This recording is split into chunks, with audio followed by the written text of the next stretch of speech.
our next intervention, which will deal with the importance of articulating motivation, which is probably the last aspect to discuss to advance your career and define yourself, your own and team's career goals. So I will pass on to Barbara now. Hello to everyone. Yeah, I'm happy to take on motivation, not only like expressing motivation, also feeling motivation, I think is of utmost importance. And you mentioned already resilience, proactivity, communication. I think motivation can show through in all of those aspects. Before jumping immediately into it, I would shortly introduce myself. So it's me, the lawyer. Today I work as a coach, as a systemic coach for already 6 years now. Before I headed an association office, so I know your professional world from inside a little bit as well. And therefore I would like to take you on now on this motivation aspect in public affairs jobs. Why did I choose this issue? I think motivation is well known, so everyone knows something about it. At the same time, it remains pretty academic. When my clients see me, they come with team issues, they come with communication issues, they want to improve time management, stress management, resilience, but it's really rare that they come and want to do something about motivation. So there are certain jobs where this is pretty normal. In public affairs, it's not happened so often. Nevertheless, I think motivation is the basis of all the rest. It's really the key to those skills and competences. And I think this is especially true in public affairs for several reasons. First of all, and I think this is what Catherine said already, it's about selling messages. It's about communicating, it's about convincing people. And if you want to convince someone, it's really important that you're authentic and that you're credible. And I think both is motivation lays at the basis of both of this. Second, in public affairs, we are pretty often in a competition with people who have a high level of motivation. So they pursue ideological aims, such as NGOs, politicians, and officials as well. They have, at least at first sight, an easy answer to this motivation issue. And they search in their exchanges people who feel a certain motivation as well. So I think we are at ease when we feel this motivation ourselves and we can present and show it to others. Third, in public affairs, success has always a lot of fathers and mothers. So you work hard on a project, and once, even if the result is perfect, you will find thousands of people around in Brussels or Geneva who say, yeah, it's my success. And I think celebrating success is something really important. And if this is sometimes difficult, it's really important to find another source of motivation. So having said this, it's important in public affairs. I think it's important these days as well. The former drivers for motivation do not function anymore like they functioned before. I don't want to be pathetic, but 70 years ago, people just worked because they were hungry, or they feared hierarchy, or they want to avoid negative consequences. These easy external drivers do not work anymore today, and this is good news. Nevertheless, I think it's our job now to find new drivers and new sources for motivation. A second thing, and this is especially true for Brussels, I think for Geneva as well, is that 20 to 30 years ago, people came to Brussels because they wanted to work for the EU. It was the peace project, and it was contributing to something. With the complexity of our world today, I see in my practice that people lose sort of this motivational driver at the moment a little bit. And third, I think COVID-19 is a real motivation killer. For two reasons. First of all, people feel powerless. And if you don't have the feeling that you have an impact and that it can work, then you lose motivation immediately. And you lose social contacts. And I think social connectedness, we come back to this a bit later, but is another important driver for motivation. So I think it's a good moment and a good place to speak about motivation. This is what I want to do with you now. First, giving you some insights on what can be a theoretical approach to it, but then later on really hands-on as an HR person, as a leader in a team, but also as a candidate, what can we do about motivation? As to the background, and I want to keep this short, the good news is motivation is not a personality trait. It's not something you are born with. Motivation is something you can change, you can work on, it's very dynamic. And I think perhaps you remember moments where you felt especially motivated, something you really like to do. And perhaps you remember as well how easy it was these days to really do the task. There were no real challenge or obstacles. With this feeling, knowing how powerful motivation can be, I think it's worth to work on how to learn and to trigger and to stimulate it. But as I'm a lawyer, as Catherine mentioned before, I want to start with a clear definition first. For me, motivation is the process that initiates, guides, and maintains a goal-oriented behavior. It is the driving force behind all human action, which means that it's really that if you take the whole working process, it's something you feel everywhere. In every step, you can do better if you are motivated. So motivation is in a way the answer to the question, why does it make sense to me to do what I do?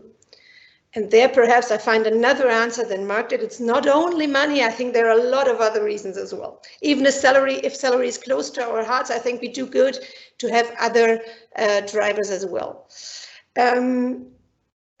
I don't want to bother you with research because there are a lot of researchers, TED talkers, motivation trainers who work on the issue, and I don't want to bore you with this. I just take two out of those because they agree on the same starting point, and this is motivation is triggered by the need of a human being. So motivation is always there if there's a need to be fulfilled. A psychologist called Maslow in the 1940s already, he gave those needs a hierarchy, perhaps you know it. And he's starting with basic needs like a need to be warm, need to have food, and then climbing up, answering to other needs once one is fulfilled. For us in our Western society, I think only the top part of Maslow's hierarchy of needs is interesting. So his third step is the need of social connectedness. His third step is the need of self-esteem, which means, in my words, the need to feel good about yourself. And at the very top of his triangle, he finds the need of self-actualization, which means the need that you can obtain and use your full potential. So if we take this upper part of Maslow's triangle, we already have some indicators what we have to take care of. I want to substantiate these thoughts a little bit with another theoretical aspect, is the aspect of intrinsic motivation, is sort of a zoom in the inner part of motivation, so really the internal drivers within an individual. Intrinsic motivation simply says you're driven by internal rewards. It's for them that you do a task. The behavior itself becomes the reward. And as I said, external drivers lose their power. I think these internal drivers become more important. And DC and Ryan, who developed this concept, defined three needs, again as Maslow, which need to be met to be really fully motivated. It's the need to feel competent, the need to feel related, and the need to feel autonomous. So if we bring these two concepts together, I think we have four needs. It's autonomy, feeling connected, feeling competent, and having the opportunity to obtain the full potential. If we take this now in our professional contexts, we know that motivated people are more resilient. They can overcome obstacles easily. They don't procrastinate or do less procrastinate than others. They trigger creativity in others and in themselves as well, so they can inspire. And I think last but not least, intrinsically motivated people are ready to work for less money. And I think this can become interesting if you only have a limited resource.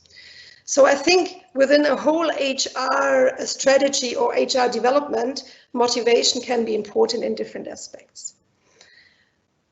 If we do this now with a hand-on approach, I think for leaders or for HR professionals, it starts with the recruitment process. It's really taking motivation serious. We all speak about motivation letters, and then pretty often I see people, leaders who have even not read the motivation letters because they just jumped onto the CV and they left aside the motivation letter. If you compare this with the European Commission, for example, who gives now really points to motivation as described in the motivation letter, 10 points to motivation. And then they compare how well described motivation is in different motivation letters. So I would suggest this to everyone. Then if you come to the interview phase, give exercises to your candidates, ask them questions about motivation. We all know this very traditional one, what motivates you to work for us? But I speak about more subtle ones. So the question like, describe a moment in your career when you felt really motivated. Or what would you do about a really negative or passive colleague? And I think there you can find answers which show whether or not this person has a contact and access to his motivation. Later on, if people is on board, I think you can really make it an issue of the daily professional life. Make it part of your weekly meeting. Make it part of your bilateral. Really talk about motivation. Ask questions on motivation. Let your team, for example, work on this term of motivation. What motivates you? What do you need to give your best? I think it's also worth to train middle management on doing this for their teams. And I think it's always bearing in mind these needs behind, which can be a helpful bridge to the right answer. How to motivate my team. If we now look at it from the candidates or from the employee's perspective, I think here it starts as well with the application phase. Take it serious. Describe the motivation you have for a job.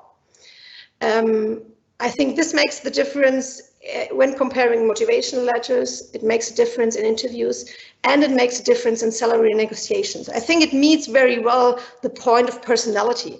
If you if you describe your motivation in a good way, I think this can make the difference also for a higher salary. This is not so easy sometimes because, yeah, let's face it, sometimes we have a job just because it's close to our apartment and it leaves some time and space for our children and we earn a decent money. But I think this is not for the professional context. This can be a motivator for you personally, but still you need a narrative about your professional motivation in parallel.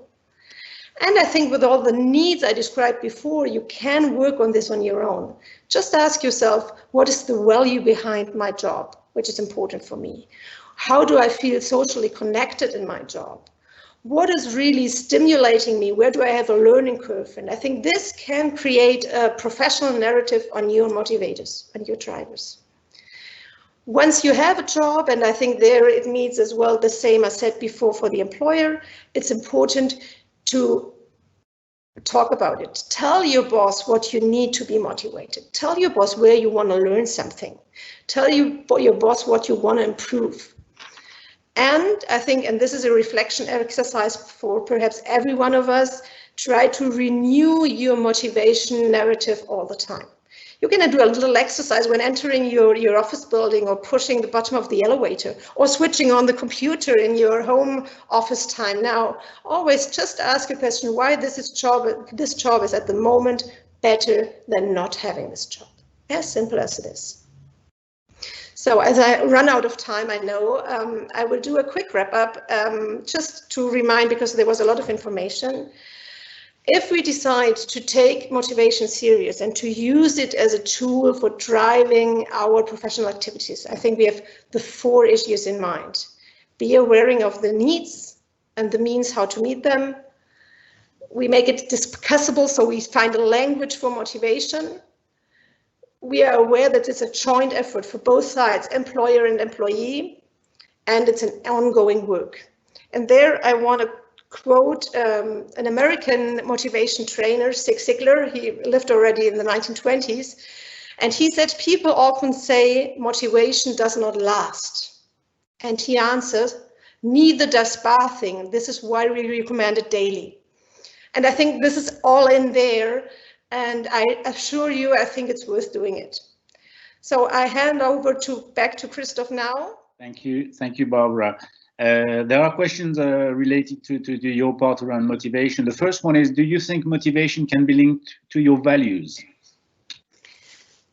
Yeah, I think, I didn't have the time to really go to this, but I think it's of utmost importance. I think motivation is always linked to values. And to find words and language for your own values can be a very important step to then create your narrative on motivation. Okay. There's another question linked to motivation, which is made me laugh, is I feel motivated for change, but not my organization. How do I do? Yeah, so I think in my coaching practices, this is something really, my daily work, I would say. And there I think we cannot change systems. So we can try to change systems a little bit, we can change our interaction with systems, but we cannot change the world. The most important is really limit our answers to what we have an influence on, to really find our clear answer, why am I here and why does it make sense for me today? And perhaps you may end up at a moment where you say it doesn't make sense anymore. And this I really recommend my clients. So this is really the moment where it's better to leave. And I think this is true also for employers. And this is why I invite them to start a discussion on motivation, because sometimes it's really clear that there is no motivating aspect anymore. And no one can, like with a wand, find it somewhere. So then it's really the moment where it's better to leave or to split. Mm-hmm. Okay, thank you. There's another point around the difference with recognition, which is a huge motivator. What are your thoughts on that? So if I work with executives or leadership, for me, this is a very important point. I think I mentioned the self-esteem needs before. So the need to be feel good about yourself. And I think there, celebrating successes, praising, rewarding, also from an external source is very important. And this is what I train with my leaders, is really how to express in a decent way this positive feedback.